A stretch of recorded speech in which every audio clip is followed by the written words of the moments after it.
set. All right, good afternoon. Good afternoon. And I'm joined here today by Mayor Brandon Johnson, Deputy Mayor of Community Safety, Gary and Gatewood, Cook County State's Attorney, Kim Fox, ATF Chicago Field Division Special Agent in Charge, Chris Amon, and Assistant Special Agent in Charge, Aaron Wheeler, members of our Chicago Police Command Staff, and members of our investigative response team. On Monday night, our department and our city lost a hero when Officer Enrique Martinez was shot and killed protecting the city of Chicago. Today is the first step in bringing his killer to justice. 23-year-old Darian McMillan has been charged with 1 felony count of first-degree murder of a police officer, 1 felony count of first-degree murder, 1 felony count of attempt murder of a police officer, 1 felony count of residential burglary, 1 felony count of unlawful use of a weapon, machine gun, 1 felony aggravated unlawful use of a weapon by felon. Immediately following the shooting, our detectives from the investigative response team began their investigation to secure charges against the offender who took the life of Officer Martinez. This offender is a convicted felon who was on electronic monitoring out of Will County. Needless to say, this individual should not have been on our streets with a fully automatic weapon, a weapon used to kill Officer Martinez, as well as another individual who was in the car with the offender. The responding officers who apprehended this offender amidst a chaotic scene did a great job in their response. Our detectives who gathered all evidence necessary to secure these charges, our partners at the ATF Chicago Field Division who worked to process the gun evidence, and our prosecutorial partners at the State's Attorney's Office who we communicated with throughout this investigation. I'd like to thank all of them for the great work that they provided to bring these charges. Everyone had a role to play in making sure this offender would be prosecuted to the fullest extent of the law. They did this in honor of Officer Martinez's sacrifice, and they did this to make sure no one else in our community would face the same heartbreak that Officer Martinez's family is right now. Officer Martinez was killed by the violence he worked to stop. I want that to resonate with everyone. Knowing the risks out in these streets, Officer Martinez and all of our police officers run toward this danger to protect everyone in the city. We all need to be outraged at the violent offenders who are creating endless cycles of trauma in our communities. We need to be outraged at the proliferation of guns that are killing our residents, our children, and our first responders. Anger doesn't describe the feeling that I feel right now. When we think about the loss of this officer who was out trying to protect the city, I think of all of the losses that we've had over this time. Over this past few years, we've suffered the deaths through these violent experiences of Officer Luis Huesca, Officer Ariana Preston, Officer Vasquez Lasso, and Officer Ella French. They all fell to the violence in this city while trying to protect this city. And we should be outraged. As I said before, in a society where our officers are brazenly attacked, we have to make sure that we're securing locations where people move about communities without that type of fear. Our officers are important because they're an important part of keeping this city safe daily. Anger is just not enough. We have to channel that anger into energy that's going to keep our city safe by focusing on the violent crimes and the violent acts that are being committed throughout our city, to focus on those repeat offenders who continue to offend and continue to terrorize our city and our communities. In his final moments, he protected our city. Above all else, it's our duty and our mission to carry on the work that Officer Martinez was providing the night that he lost his life. I want to thank everyone here in the city and across this country for the outpouring of condolences for the officer and his family. It was far-reaching. It meant a lot to the family. It continues to mean a lot to the family. And we have to make sure that we are standing with the family who lost an officer attempting to protect this city. The focus now is on the family. We have to make sure, one, that we're respecting the privacy of the family, especially while they grieve through these times. We have to make sure that the family understands the work that the officer was doing out there, so that the family understands that their family member's life was not taken in vain. As the Chicago Police Department, we're going to continue to work through this. We're going to continue to work with the family and work with our communities. Stand up. Had a meeting with our officers yesterday. They all wanted to be at work. And they wanted to be at work, not just for Officer Martinez, but they knew that he was out there protecting the communities and the people of these communities, and they wanted to be out there to continue that.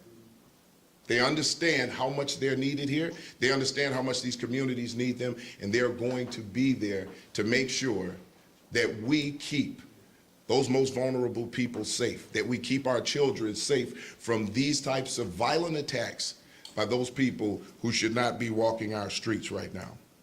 So please, again, keep the family in your thoughts and prayers, because they're struggling right now at the loss of a 26-year-old individual who chose a life of service and had just a little under 3 years on the job. He was energetic, he was focused, and he wanted to make sure that he went out and did a good day's work to keep this city safe. With that, I'm going to turn it over to the Chief of Detectives, Antoinette Orsini.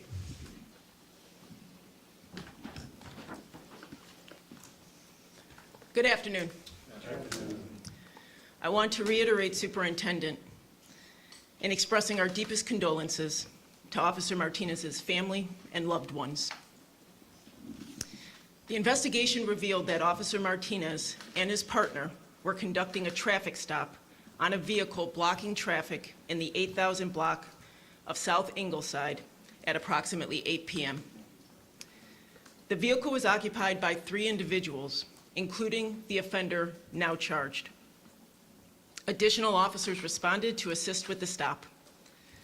After approaching the vehicle, Officer Martinez and his partner were speaking with the driver of the vehicle. After noticing McMillan in the front passenger seat reaching for a bag on the floor of the vehicle, Officer Martinez and his partner gave verbal direction for McMillan to stop reaching. At this point, McMillan produced a fully automatic handgun equipped with a machine gun conversion device and an extended magazine, and fired in the direction of Officer Martinez, fatally striking him. The driver of the vehicle was also fatally struck multiple times by McMillan's gunfire. The weapon was recovered inside the vehicle.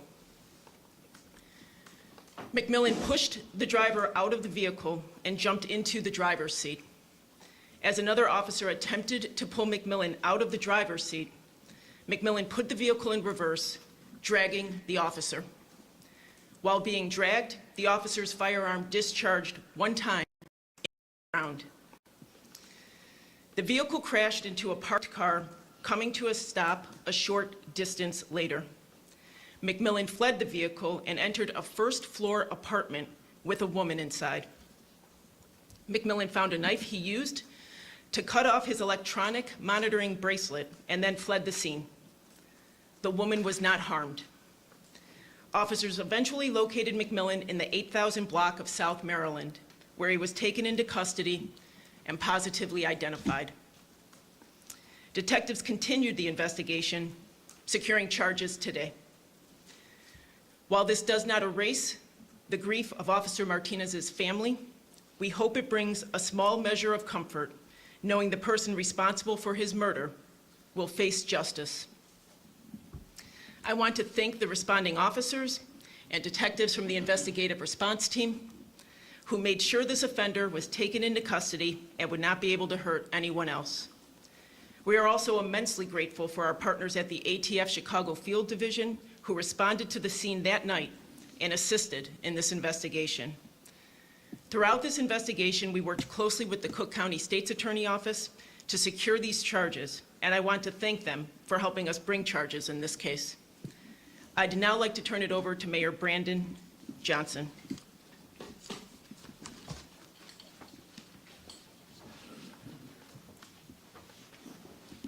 I am not Mayor Brandon Johnson.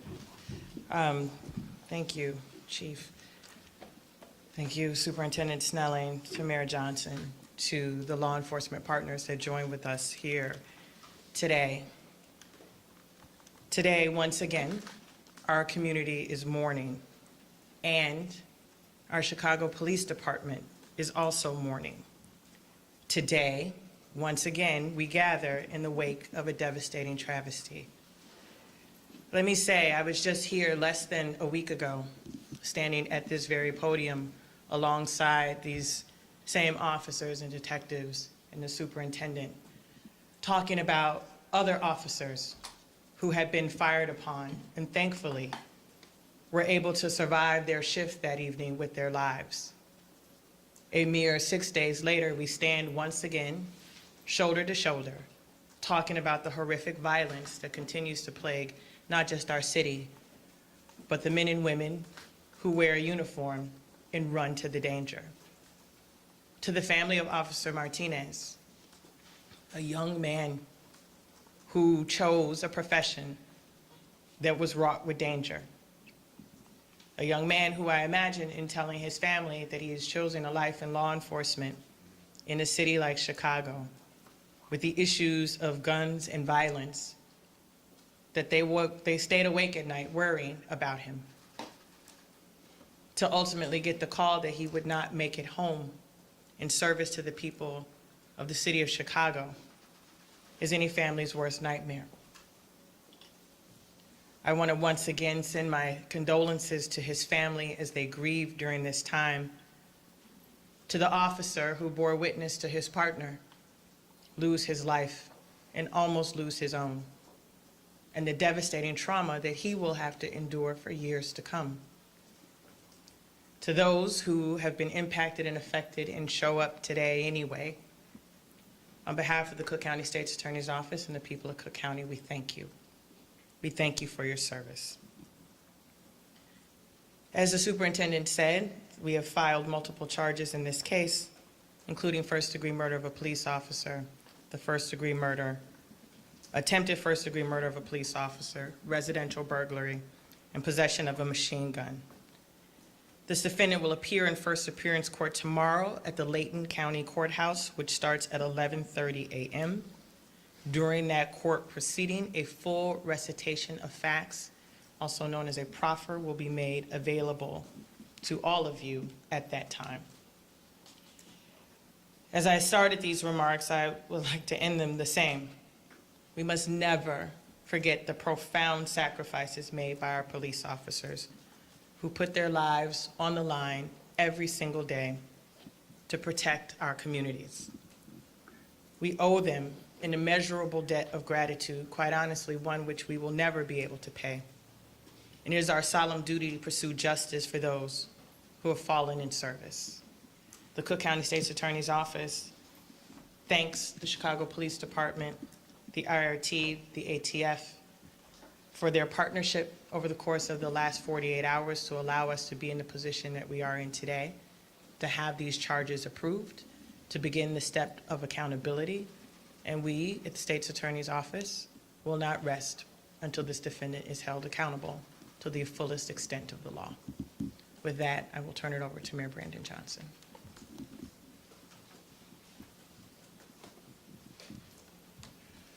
Thank you, Madam State's Attorney, and good afternoon, everyone.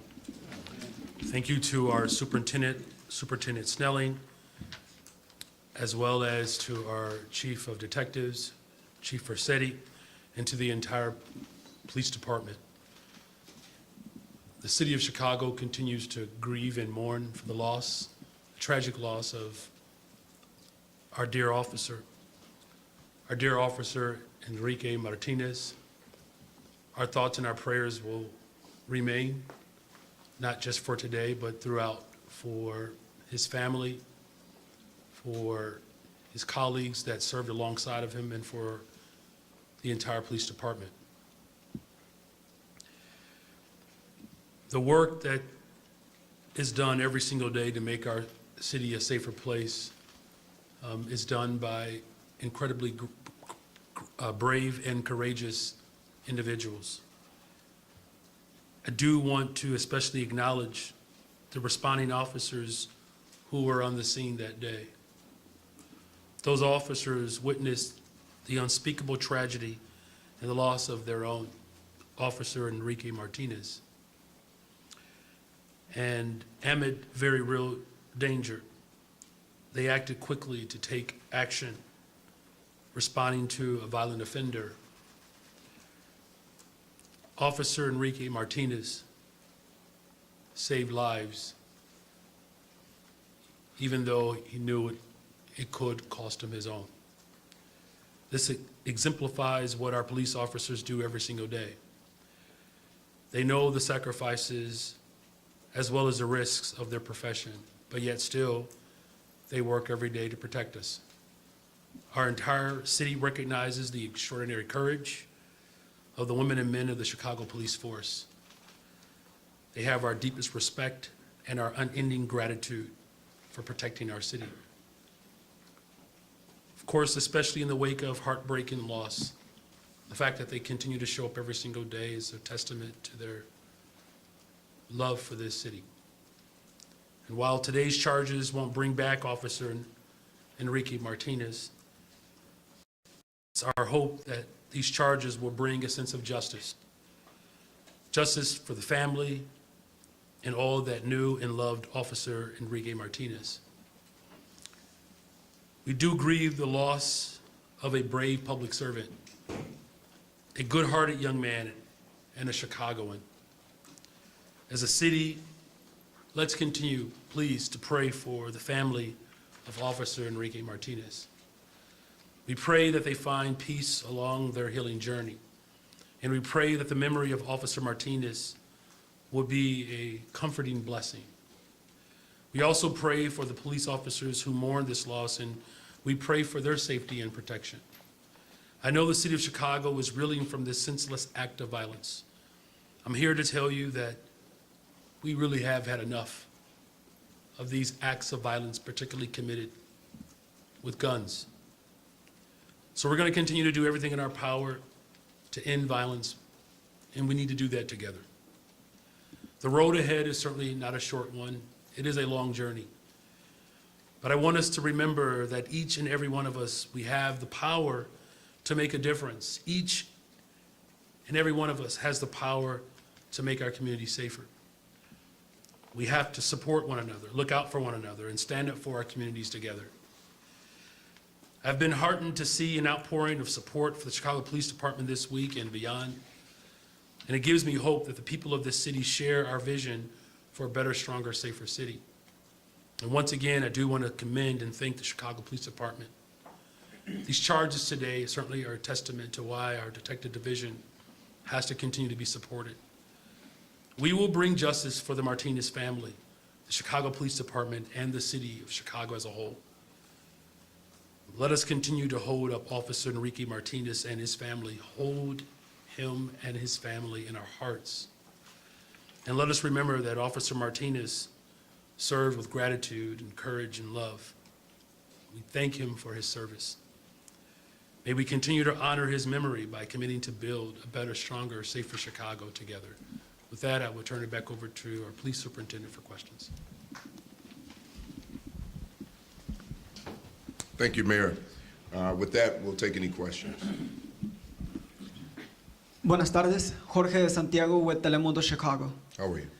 Señor, you mentioned Officer Huesca, Officer Preston, Officer Lasso, Officer French. You mentioned that we should be outraged, but what actions are missing to try and stop the violence? What's missing here? What part of that puzzle is being missed? What can the community do? And what can the legal system do to try to stop this? Well, that's a great question, and we've talked about this all along. The police can't do this all alone. We need the community to step up. We need everybody to start stepping up. We need people to start looking at accountability for those who are committing these acts and repeatedly committing acts. We're losing children in the street. We're losing our police officers. At some point, everybody has got to step up and say that this is enough. So we need community to step up, and we need to work in lockstep with community, and we need them to work with us. This divide between the police and the community cannot continue. We have to trust each other and have these communications so that we can get to the bottom of this type of violent crime. There are some people that no matter what we do, they're going to commit these violent acts. We need to take definite action and get those people off the street and keep them off the street. But then we have to reach out to our very young children to make sure that they don't take on this lifestyle and they end up going down the same road. So until we start working together and we come together as a whole and just demand that we get to the bottom of this type of crime and start holding people accountable for those actions, and then start providing resources for the children who are witnessing this and being traumatized by this type of violence. When we remove those people who are doing harm from our communities, we're in a better place because they're not setting the example for those kids who are coming behind them. So we all need to be a part of that. Superintendent, if I could. Thank you for that question. And again, one of the things that I do want to point out is that there is a collective table, to the superintendent's point, of us coming together, state's attorney, county government, city government, working with our state partners, with our local law enforcement as well. During a previous time, that coordination wasn't taking place. The superintendent is absolutely right. As we've said repeatedly, this is not just a policing dynamic alone. We continue to rely too heavily on policing, not just in the city of Chicago, but our country. And that's why we're working to increase our detective division, which we're doing, and Chief Rossetti's doing an outstanding job. But we're also making sure that providing mental health support services around the city, so that when the 911 calls that come through that are mental health crises, that we have behavioral health crises workers showing up that allows our police officers to show up to some of the other critical dynamics that we're dealing with. But make no mistake about it, this is going to require the support and work of all of us, and that is the call, that is the clearing call to action, that the individuals who are committing violence in the city, they belong to families. There are people who are aware of their activities and their actions. But just as important, there are families who want a way out. And so as the superintendent has articulated very well, and as we continue to build opportunities within these communities, that is the component that has been missing. Those components have been added. It is going to take us time. No one is going to, on this stage, is going to argue that this road and this route is long. We didn't get here overnight. But the transformation that we need in the city of Chicago requires urgency, and it has to come from everyone. Thank you. Please. I have very few of these press conferences left. Let me say the thing that needs to be said that we all know in this room. We have an overproliferation of guns in the city of Chicago and the county of Cook. We have a gun problem, and we have had a gun problem for a really long time. So when the question is, when we have an overproliferation of guns and we have people committing offenses that may not otherwise be violent, but they have a gun attached to them, the likelihood of a deadly outcome increases. And so when we talk about what can we do, it is, we support our law enforcement who go out there knowing that every encounter has the possibility of someone on the other side of that having a gun. Almost every encounter has the possibility of someone on the other side of it having a gun. And we know this, we talk about it, we've talked about it for years. We've talked about it for years. And I do want to commend Superintendent Snelling and the mayor and the city for finding ways for us to come together to respond to violence, but we have to prevent violence. And one of the ways that we prevent it, as the superintendent said, is investment in our young people and the supports that we need to provide around them. But there's a very unique problem that we have in Cook County, and that is the unique problem about the overproliferation of guns. And until we take decisive action on ensuring that those guns are not flooding our streets, that we're talking about a machine gun here, then we will continue to see the devastation that we see at the rates that we see it. Because we have more guns on our street than I believe that we have people who need to hold them. And until we do something about that, we will continue to have press conferences like these, which are heartbreaking and tragic. And they will continue because our law enforcement partners will continue to run into the face of bullets. But we have to stop the bullets in the first place, which means that we need reasonable, common sense gun legislation nationally with an impact here in Cook County. Tia Ewing, Fox 32, Chicago. So you mentioned, I'm doing well, how are you? You mentioned that Darian McMillan is charged. The other suspect that was in the vehicle was shot and killed. What happened to the third person, and why isn't that person charged? Step. I'll turn that over to the chief. Our detectives, as they continued the investigation, determined that the third person in the vehicle was not involved in the murder of our officer. That's it? Okay. Yeah, I do have a couple of questions.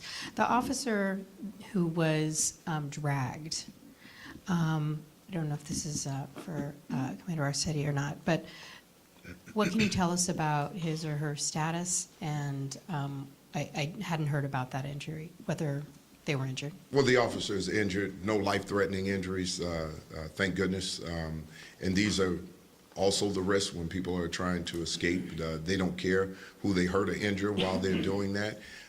So the officer is doing well right now, as well as can be, because when you are a witness to this type of incident where these officers witnessed their partner murdered right before their eyes, they're struggling in other ways. So it's not just physical, but they're dealing with a lot of mental trauma. I've spoken to all of them and visited them in the hospital, but they're doing, under the circumstances, they're doing as well as they can.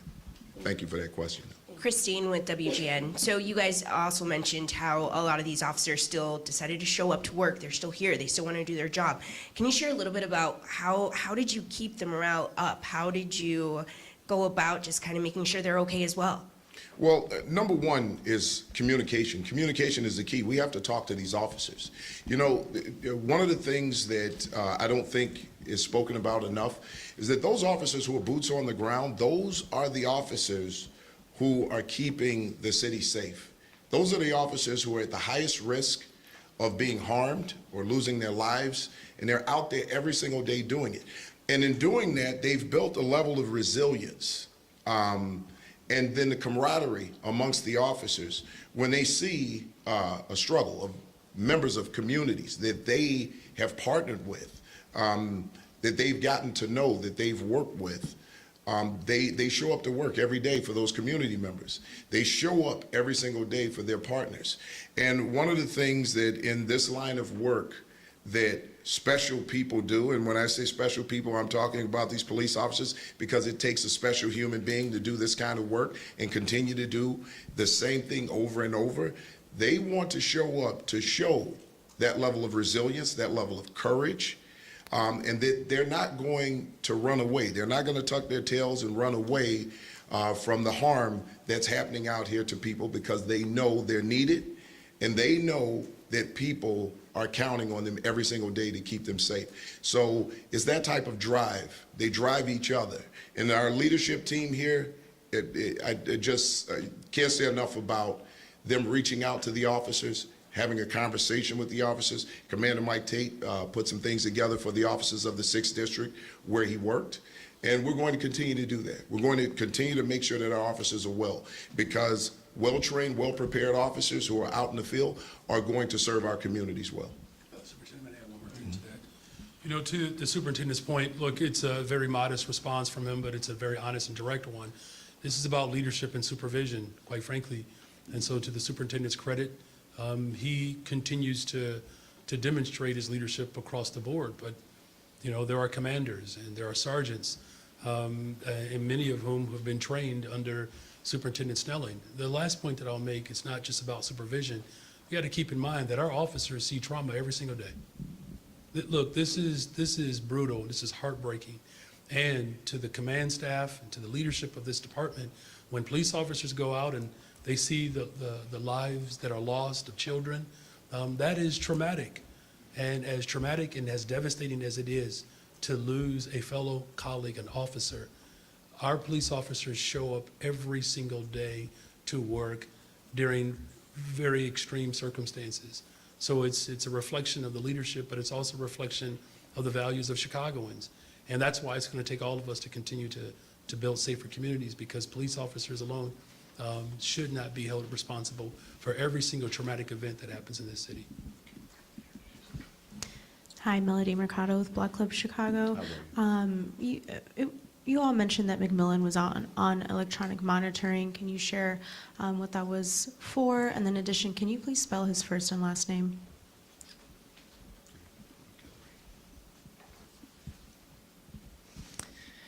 McMillan, when he was taken into custody, was on release as a condition of a prior arrest where he attempted to defraud a drug and alcohol screening test.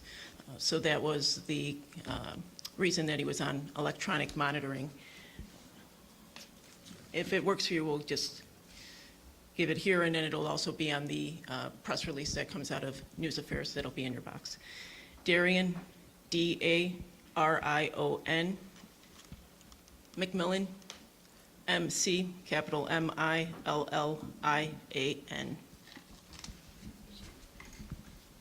Afternoon, Sam from the Tribune. How are you, Sam? Well, Superintendent, thank you. For either you or Chief or City, shortly before the shooting Monday night, there was another 911 call about 2 blocks away where a woman said that she had shot someone who was breaking into her vehicle. Was that 911 call in any way related to the shooting itself a few minutes later? At this point, no. That we get multiple calls throughout the night. Our officers respond, and they'll determine if there's some validity to that. But this was separate from that. Now, our officers are working in those areas when they hear those calls, just to make sure that they're keeping those communities safe and those when those types of calls come out. Good afternoon, Emmanuel Camarillo with the Chicago Sun-Times. You mentioned that the machine gun that was recovered had a device attached to it. I'm wondering if that's what's commonly known as a switch, and if you could talk about the proliferation about those devices as well. Well, that's exactly what it is, and I'm sure you've seen the video that's going around, and you can hear it in seconds, multiple rounds fired in 1 second. That puts everybody at a disadvantage. It puts our officers at a disadvantage. In a situation like that, when an officer walks up, an officer oftentimes has to make split-second decisions on things. And in this particular instance, our officers were doing every single thing that they could to stop this from escalating into something else. And as a result of the weapon that this individual had, our officers were outgunned. Our officers did an excellent job of approaching this vehicle. And the mere fact that there were 2 guns recovered, and you see the background of the shooter, it tells you that our officers are focused on stopping those people who are committing these types of violent acts, you know, upon our community. So when we look at switches, and you're 100% right, they're converting these handguns into handheld machine guns. And the possibility of killing a person becomes greater. The possibility of shooting more people at once becomes much higher. And we see it at large gatherings where someone pulls up or, displays a handgun that has been converted to fully automatic and pulls the trigger and multiple people are shot. We have got to get a handle on that. And those people who are carrying those types of weapons, they're not carrying those types of weapons because it's a collector's item. They're doing it for one reason: to shoot as many people as they possibly can at once, or to riddle a human being with bullets until that person's life has expired. Let's make no mistake about why someone wants to convert a handgun with an extended magazine or a drum to a fully automatic weapon. They want to create as much carnage, human carnage, as they possibly can. And anybody who thinks anything differently they're sadly mistaken. We're out here as the police, we see it all the time, and we know what those weapons are being converted for. Hi, good afternoon. Sharday Gray with CBS. How are you, Jordan? Good. I do want to get off topic and want to go to Navy Pier and just want to get a little bit more details about that. The 2 victims that were shot, do we know if the intended target was an employee, if that was an unintended target, and if it was the second person, if that was the boss? For motive, I'm not sure. We'll have the chief of detectives come up and talk about that a little bit, because we don't want to get in the mindset of that person. I think we're going to answer. No. Thank you. Right now, it's very early on in the investigation, so our detectives are continuing to look into, and especially, they've done great work already in trying to take this individual into custody, but we are going to have to take this person into custody and continue that investigation to provide additional details. Thanks. Charlie Wojciechowski from Channel 5. How you doing, Bojo? I'm sure very good, Superintendent. How are you? Good, thank you. I've got to ask, we've just had an election. We've just had a new president who has been very strong on Second Amendment rights. We have a Senate that is now turned Republican, and quite possibly the House will as well. Does that make your job harder when it comes to what Madam State's Attorney called a proliferation, over-proliferation of guns on the streets of Chicago? Well, listen, the State's Attorney Fox is 100% right. The number of guns that we gather every year, in excess of 12,000. The number of gun arrests that we make on a regular is just outrageous. And if you think about it, if we make 5,000 to 6,000 gun arrests, that's 5,000 to 6,000 possible deadly encounters that police officers have. And the number of police-involved shootings are very tiny compared to the number of encounters they have with people with guns. The job of being a police officer is ridiculously hard. The job of being the superintendent of the Chicago Police Department, when it comes to things that you're talking about, legislation around guns, it's also ridiculously hard. What we need to do is take a focus. This has nothing to do with just the Second Amendment.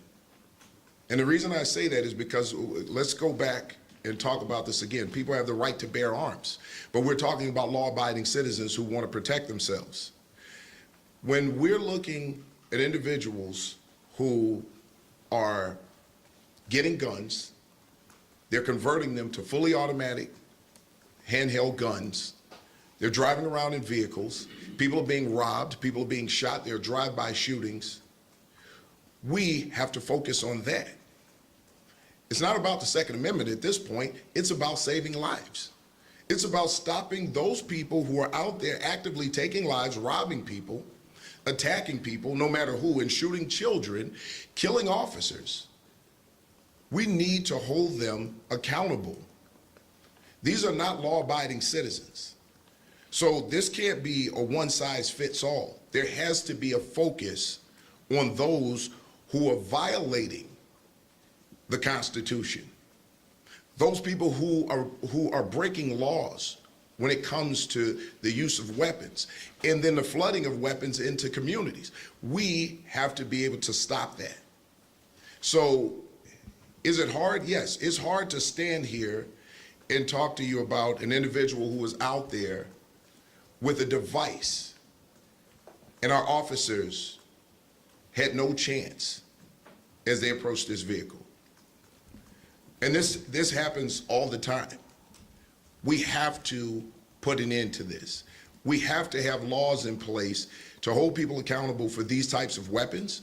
We have to have laws in place to hold people seriously accountable for flooding weapons into communities where we know that they're going to be used for these types of crimes. We've got to be serious about this gun violence that's going on in the city right now. This is the only way we're going to protect the lives of our citizens, protect the lives of our officers, and bring down the violence and the shooting and the killing. It's hard to say that officers are responsible for saving lives on a daily basis when we know that there are weapons out there that, quite honestly, officers are at a disadvantage of. So we've got to do a much better job as a whole, collaboratively. What we see standing here right now is collaboration, and we've been doing this all year, working with the state's attorney to get charges approved on those people who have committed violent acts, robberies, murders. And we've stood here before. I've talked to the mayor about everybody in the city being a part of the solution and not just the police. Everybody has to do a part. The police department is 24/7. We never close, we never shut down. We're always there to show up. We need everybody to do the same. Working with the ATF, you know, our SAC, Chris Amon, and our CJIC Center cannot say enough about the work that's being done there. We need to continue working there. That can be an example for how we deal with guns and how we collect evidence on guns and how we prosecute people to make sure that they're held accountable for the acts that they commit. Our detective division, our IRT team, Lieutenant Pat Kinney, he does not get enough credit for his leadership and the work that they do following up to make sure that we are collecting evidence the right way. Can't say enough about the detectives that he's working with, that he's leading, that they're dedicated to making sure that they collect all evidence so that we can prosecute things properly, because we have to present the best possible case to the state's attorney's office to ensure that we secure charges for these things. So when it comes to these guns, we have got to get a handle on this. Criminals should not be in possession of these guns, and when they are, and when they're shooting people and robbing and killing and destroying our communities, they need to be held accountable. It's that simple. And when we look at all of the officers, these young, vibrant officers who took this job to help people, to save lives, and their lives were taken as a result of that, we need to really take a good long look at what's happening in our society and stop thinking about just the Second Amendment. We need to look at criminal activity around these guns. Final question. Eric Hong with ABC7. Condolences to the department. Thank you, Eric. You mentioned the offense that he was on, electronic monitoring for. Can you tell us anything more about his background, whether there are violent crimes, weapons charges, offenses in his background? And also, can you just give us a little more detail on how he was ultimately apprehended in the 8,000 block of South Maryland and what went into that effort, how he was located? Just a reminder of what our state's attorney said a little earlier. There'll be a full resuscitation of facts there, so there's no further information we can give about his prior criminal history. And in terms of how he was taken into custody so quickly, I think this is, again, exactly what our superintendent and everyone up here is telling you about how brave our officers are. And after what they had to see and to respond so quickly, that within less than 10 minutes of committing 2 murders, they were able to take him into custody. He fled into an apartment, as I had mentioned earlier. Thankfully, the woman inside was not harmed, but our officers were quick, they were responsive, and without delay, they were able to take him into custody when he fled just a short distance away to Maryland, where he was taken into custody. I'm sure that's all of the questions, right? So I just want to close by thanking everybody. Again, thanking everyone for the outpouring of condolences for Officer Enrique Martinez and his family. Our brave officers who are on the scene with him, his partners, who are struggling right now, but we know that they're resilient. We're going to stand with those officers. And as we move forward, I just want to ensure to everyone in this room right now that we as the Chicago Police Department and myself as a superintendent I have a responsibility, a great responsibility, to educate everyone on what a police officer deals with on a regular basis, how police officers are responding to things out there, so that the narrative isn't just around what a police officer is not doing, but what police officers are doing, what they're doing in communities, the work that's being done. We need to have a higher focus on some of the great things that our officers are doing out there, because it really outweighs anything out there that's negative. Now, that's not the narrative that's out there. But on a daily basis, not only are our officers doing heroic things, but our officers are interacting and engaging with our community members, working with children, helping the elderly. And we're going to continue to move in that direction, because that's how these officers are built. Human beings who are out there doing human things, but at the same time risking their lives while doing it. So, to the Martinez family, I just want to say we love you, and we're going to stick here by you no matter what. We're going to make sure you have an extended family in the Chicago Police Department. And to all of the officers who were on scene, who responded, who are now dealing with that trauma, we're going to stand with you and make sure that you have what you need to recover from this. So I just want to thank everybody standing here. Thank Mayor Johnson for coming here and making sure that he's in tune with what's going on. I want to thank State's Attorney Fox for just always, when these things happen, just the communication is incredible, and ensuring that we secure charges on issues like this. So that communication has just been magnificent throughout.